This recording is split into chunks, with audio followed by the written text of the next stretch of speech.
Hi everyone, my name is Leah Kopke and I'm a 3D motion design freelancer. In each one of these episodes, we go over another 3D modeling tool, and today's 3D modeling tool is Connect Points and Edges. So let's jump into Cinema 4D and show how this tool works.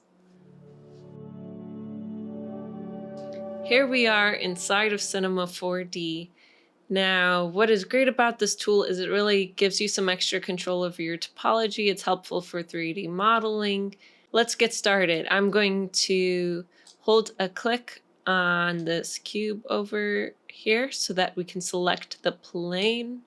And now that we have the plane selected, I'm going to make this editable by hitting this button. You can also hit the C hotkey.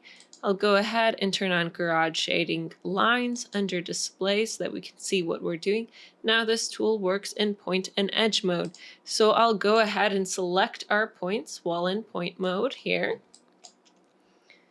I'll select these along here just to show how this works.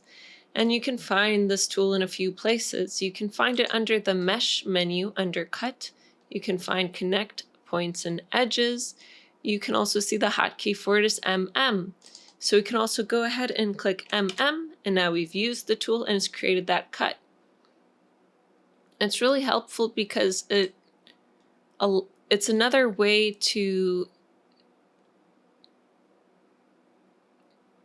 create new edges on your mesh. And there's a lot of different ways you can create edges on your mesh, but sometimes it's helpful to know more than one way because depending on the circumstance, one tool might work better than another. I'll hit MM again, and you can see all of those are connected, so you really can do whatever you need to. We can also do this in edge mode. We can select these edges here, and it will connect them as well. You can use the hotkey MM again in order to connect those edges.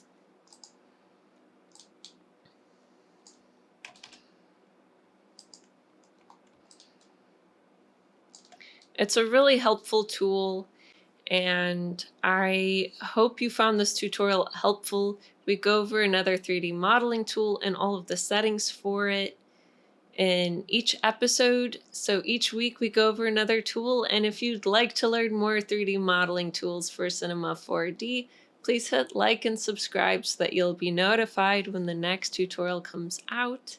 And thank you so much for watching. I appreciate it. I hope to see you next time on Ambient 3D Animations.